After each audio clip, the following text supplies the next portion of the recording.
Hi, it's Karen Nedzielski with 360 Alberta, and today I'm at the famous Tinda Ranch, and I'm joined today by Rick Smith, who is the ranch foreman for the Tinda. And who's our friend with us? This is Mistaya. He's named after the Mistaya River. All our horses are named after parks or rivers, something like that in the national park. This one is Mistaya after the Mistaya River. Nice. So why don't you tell us a little bit about what you do here at the Tinda Ranch? Well, our major job is training horses for the Parks Canada to use in the mountain parks for everything from surveys to EI monitoring, wildlife. Wardens use them in the fall for guarding our boundaries for hunters and making sure everything is safe and where it's supposed to be. For sure. So now here at the Tinda Ranch, there's a lot of history that goes on here. How many years have you guys been here, and how long has the ranch been operating? Well, my wife and I, Jean, have been here personally for 16 years. We started in 2003. We took over from a John and Marie Nyland who had been here for 7 years before that, and on it goes. But the ranch has been here since 1917. And we just celebrated our 100th anniversary 2 years ago. Wow. It was really a special day. We had lots of friends and friends of the Eastern Slopes, people from the campground that we have on the ranch, and a lot of alumni, park staff. I had one gentleman I spent quite a bit of time visiting with that broke horses here in 1957. Wow. So, and that was pretty special day. Pretty special day for us. For sure. So let's talk a little bit about the facility that you have here for the public. Okay, well, we have a campground on the ranch. We don't have to keep it very active. I'll give you a little history. In 1992, we were about to close the camp down on the ranch down. There was a lot of garbage being left behind and people just weren't acting very responsible. And a group of people that used the ranch at that time formed an association called the Friends of the Eastern Slopes. Now the Friends have been the best allies that we've ever had out here. They're fantastic people from all over Alberta. Membership, I think, is in the 500 people or something now. And they take care of all the maintenance, the rules. They work on the road, they remove the manure piles, they build all the outhouses that are there and take care of them, and they're just a good organization. With them being non-profit, Parks Canada doesn't have to charge for the campground, so it's probably one of the last free things you can do in Alberta. For sure. Anymore. They do take memberships though. Yes, the Friends have a membership in their own base, and it's $30 a year, and that's all the camping here on the ranch and at Eagle Creek that you want to do, and it's for you and your family on membership. For sure. And so people can come in with horses. Yep. Or without, whichever they prefer. 90% of our clientele at the campground is horse use, and ranchers and city people and holiday, acreage people and that. But we do, and more in the last few years, we're getting families that come out and stay here. One is the fact that it's free. Everything costs a lot of money and times are tough in Alberta. Mm-hmm. So it's good for them to come and they can hike with their family. They're around good people that aren't, a bad influence on their kids or anything, and they got all this to enjoy as well. All the scenery. So it's good. Yes, it's very healthy. Yeah. For sure. Well, why don't we head back to the barns and have a look around and show people what we have here. All right. We're at the historic display on the ranch now. This was actually started by the last manager's wife, Marie Nyland. She was the first one that really picked up on that people were as interested as they were in the history of the Tinda.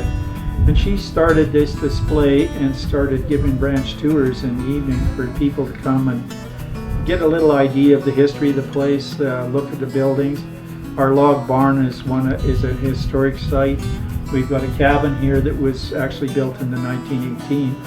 So there's a lot of things that are very interesting. The display itself carries back to our history in the Brewster era when this was still in the national park and was a grazing lease for roosters. After that, it was made into the horse ranch that it is today, and that's when it started. We started the career of training horses and people for the Banff National Park. The display carries a lot of things, memorabilia from people that worked here over the years. There's displays, and interesting things on the original phone line that was in here, on the fire that happened on the Dog Raven in 2001. There was a paleontologist that worked here quite a bit in the last few years. She done quite a display on fossils and things in the area that people find really, and I find really quite fascinating, as well as some of our fire culture, history of the original Parks Canada staff, training for mountain rescues and using horses for everything from packing fish into lakes in the backcountry to stock lakes to mountain climbing to horseback trips to packing bridge timbers to build bridges in the backcountry.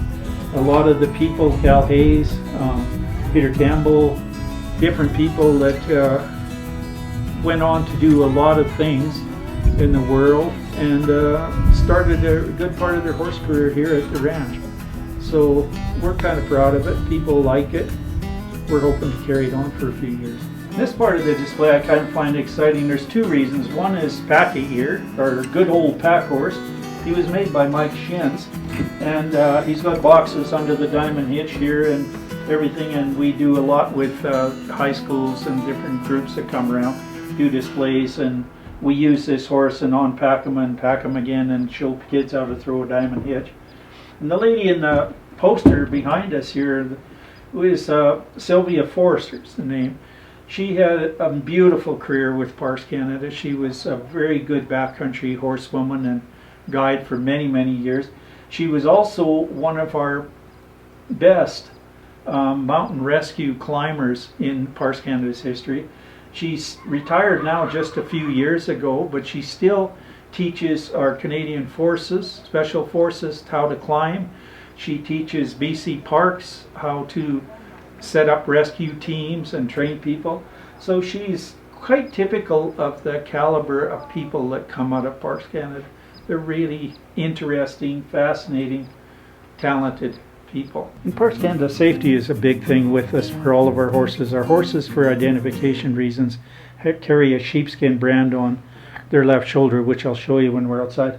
Another thing that we do for the safety of young wardens is all our horses on the right front foot have 2 letters and a number branded into their foot every fall when we pull the shoes off.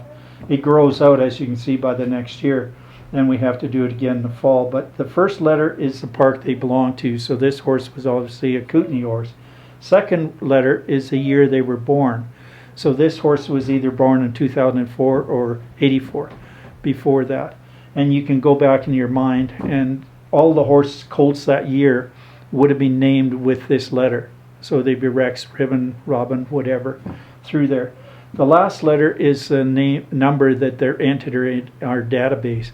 And in our database, we have everything from the time we bought them as a colt to what we've used them for, where they are, pictures of the horse.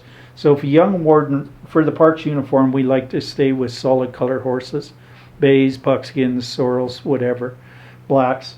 And if a young warden is not exactly sure who his saddle horse is or who his pack horse is, he can walk out to the corral, run that number up on his laptop in his truck. That number will give him a picture of the horse, will give him a complete history of that horse, everything it's been used for, everything that's happened to him. And he can walk out in that corral that might have 30 geldings walking around in it, pick his proper saddle horse and his proper pack horse by that number on their foot. This way the barn boss, who knows that warden and knows his horses in that park, gets the right horse with the right warden, and people don't get hurt, and it's a lot safer, a lot better program, and just works for everything from rest and safety for the horse to the safety of the wardens themselves. Well, the sheepshead brand that you see on Mestea's left shoulder here is one of the last symbol bands still used in Alberta. And I'm not sure exactly in our history who decided on the sheepshead, but it's perfect for us being mountain parks of Western Canada. I mean, the sheepshead is perfect. We own the brand on all 6 positions, both front shoulders, both hips, and both jaws. We choose to use the left front shoulder where we brand these horses. And all the horses are branded as colts. They're freeze branded nowadays because I think it's a lot more humane. And it turns out a brand like this that you can read from a long distance, and you know that that's a government horse by that brand. And I think it just carries a lot of history and a lot of character. It's better than just letters or a number like on their feet, but it's a brand with history that fits into the national park theme and the national park country and our heritage and the wildlife that we look after. Well, now we're in one of the most important buildings, I think, and my favorite building on the Tinda Ranch. This barn goes back to 1939. At that time, the cowboys that were here and were training horses cut these logs about 6 kilometers west of our present location, skidded them to the ranch with teams, peeled them and let them dry for the winter, put these walls up the next summer, and then the carpenters from Banff came out and they put the loft and the roof in it. Since 1940, 40, we've had horses in here every day since that time. At 7 in the morning, we come down and we'll catch all the horses we're going to use that day that are in the yard here, put them in this barn, and we try to figure out from there who we're going to ride that day and who we're going to turn out, feed everything, and get them ready for another day on the place. We supply probably 100 horses a summer to a lot of national parks. Some national parks farther out keep the horses year round, but Banff, Jasper are the biggest users and the biggest park. All of Lake Louise, Kootenay, Revelstoke, all that country, all their horses come from here and return to the ranch for the winter. But the barn here is kind of the central hub of everything that is the ranch. It's a very important building to us. Well, thank you so much for having me here today with 360 Alberta. My pleasure, my pleasure. Thank you very much for interviewing. You bet. So now we're going to talk to a young lady, Emily, and we've got Duke here. So Emily, you've been coming to the ranch for a while. Why don't you tell us a little bit about why you come here?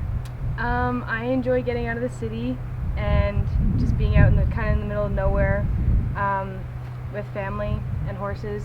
Kind of can't get more better than that. Peaceful. Yeah. Perfect. And how many years have you been coming here? 4. Good. Good. Well, thank you so much for joining us. Thank you for having me. For 360 Alberta, I'm Karen Nedzielski.